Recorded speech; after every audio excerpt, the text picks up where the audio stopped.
السلام علیکم ورحمۃ وبرکاتہ۔ ہم سب اپنے دل سے بچوں سے پیار کرنے کا دعویٰ کرتے ہیں۔ ہم انہیں ذرا بھی تکلیف میں نہیں دیکھ سکتے۔ ہم چاہتے ہیں کہ وہ خوشی اور اطمینان سے بھرپور انتہائی خوشگوار زندگی گزاریں۔ ہم انہیں کھیلوں، فلموں، گانوں اور سوشل نیٹ ورک کے لیے موبائل فون اور ٹیبلٹ دیتے ہیں۔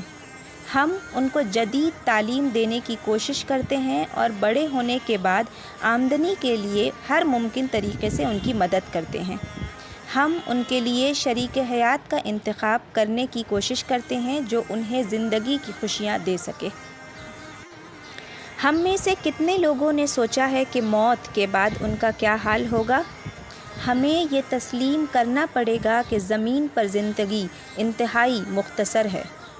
اگر ہم انگلیوں کو سمندر کے پانی میں ڈباتے ہیں تو ہماری انگلی پر پانی اس دنیاوی زندگی کی طرح ہے، جبکہ سمندر اس کے بعد کی زندگی ہے۔ ہم مسافروں سے زیادہ نہیں ہیں۔ رسول اللہ صلی اللہ علیہ وسلم نے فرمایا، اس دنیا میں کسی اجنبی یا مسافر کی طرح رہو۔ مرنے کے بعد قیامت تک ہم اپنی قبر میں ایک مدت کے لیے، جو اللہ ہی جانتے ہیں، رہیں گے۔ وہاں ہمیں بری اعمال کی سزا ہو سکتی ہے۔ اس کے بعد قیامت کا دور ہوگا، جس کی 50,000 سال کی مدت ہوگی احادیث کے مطابق۔ اللہ تعالیٰ فرماتے ہیں، جس دن کوئی رشتہ کوئی فائدہ نہیں اٹھا سکے گا اور نہ ہی ان کی مدد کی جا سکے گی سوائے ان لوگوں پر جن پر اللہ رحم کرتا ہے۔ پھر ہم میں سے بہت سے لوگ جو ایمان کے ساتھ مرے ہیں، پہلے دوزخ کی آگ سے پاک ہو جائیں گے، جبکہ نیک لوگ جنت میں داخل ہوں گے، جو ان کا مستقل ٹھکانہ ہے۔ آپ کہہ سکتے ہیں کہ اللہ سب سے زیادہ مہربان ہے۔ جی ہاں، لیکن ہم اس سے انکار نہیں کر سکتے ہیں کہ اللہ بدکاروں کو سزا دے گا، اور اس کا ذکر قرآن پاک میں بار بار ہوا ہے اور بہت سی حدیثوں سے بھی ثابت ہوا ہے۔ اگر ہم صرف زمین کی زندگی پر ہی توجہ دے رہے ہیں تو ہمیں خود سوچنا چاہیے، کیا ہم واقعی قیامت کے دن پر یقین رکھتے ہیں؟ اگر ہاں تو ہمیں اس کے مطابق اپنے بچوں کو تعلیم، رہنمائی اور تربیت دینی چاہیے۔ اللہ تعالیٰ فرماتے ہیں، اے ایمان والو، اپنے آپ کو اور اپنے اہل عیال کو آتش جہنم سے بچاؤ، جس کا ایندھن آدمی اور پتھر ہے، اور جس پر تند خو اور سخت مزاج فرشتے مقرر ہیں، جو اللہ ان کو فرماتا ہے اس کی نافرمانی نہیں کرتے، اور جو حکم ان کو ملتا ہے اسے بجا لاتے ہیں۔ سورہ تحریم۔ اگر ہم ایسا کرنے میں ناکام رہتے ہیں تو ہمیں اپنے آپ سے پوچھنا چاہیے، کیا ہم واقعی اپنے بچوں سے محبت کرتے ہیں؟ اگر ہم انہیں ایمان، شرک اور کفر کے بارے میں تعلیم نہیں دیتے ہیں تو ہم کیسے یقین کر سکتے ہیں کہ ان کا ایمان کے ساتھ ہی خاتمہ ہوگا؟ ہم دراصل انہیں کفر کے خطرے سے بے نقاب کر رہے ہیں۔ اگر ہم انہیں پاکیزگی اور نمازوں سے متعلق مناسب احکامات نہیں سکھائیں گے تو ہم کیسے امید کر سکتے ہیں کہ وہ آئندہ بھی صحیح نماز پڑھیں گے؟ اگر ہم بیماری یا کمزوری کے غیر معقول خوف میں انہیں روزہ رکھنے کی تربیت نہیں دیتے ہیں تو ہم ان سے مستقبل میں روزے رکھنے کی توقع کیسے کر سکتے ہیں؟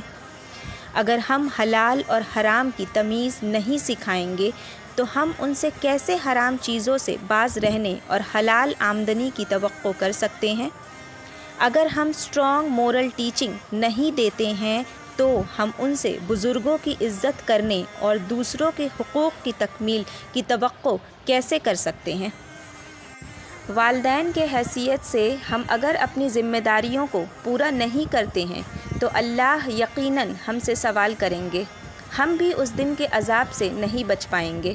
نبی صلی اللہ علیہ وسلم نے فرمایا، آگاہ رہو، تم میں سے ہر ایک ذمہ دار ہے اور تم سب سے ان کی رعیت کے بارے میں سوال کیا جائے گا۔ پس وہ امیر جو لوگوں کا ذمہ دار ہے، اس سے اس کی رعیت کے بارے میں سوال کیا جائے گا، اور جو آدمی اپنے گھر والوں کا ذمہ دار ہے اس سے ان کے بارے میں سوال کیا جائے، اور عورت اپنے خاوند کے گھر اور اس کی اولاد کی ذمہ دار ہے، اس سے ان کے بارے میں پوچھا جائے گا۔ اور غلام اپنے آقا کے مال کا ذمہ دار ہے، اس سے ان کے بارے میں پوچھا جائے گا۔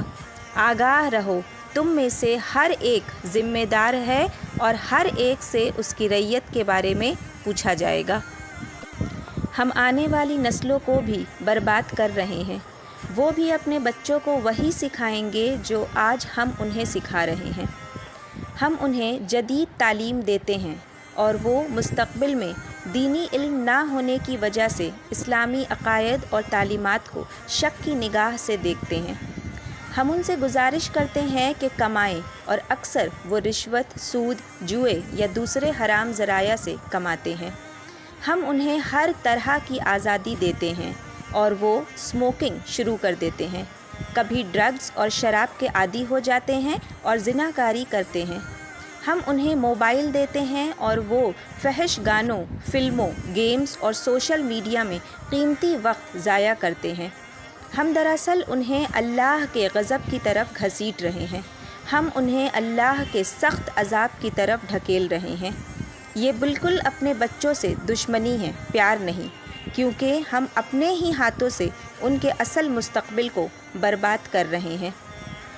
اس سے پہلے کہ بہت دیر ہو جائے، آئیے اپنے بچوں سے سچے دل سے محبت کریں اور ان کو دین اور دنیا دونوں میں کامیاب بنائیں۔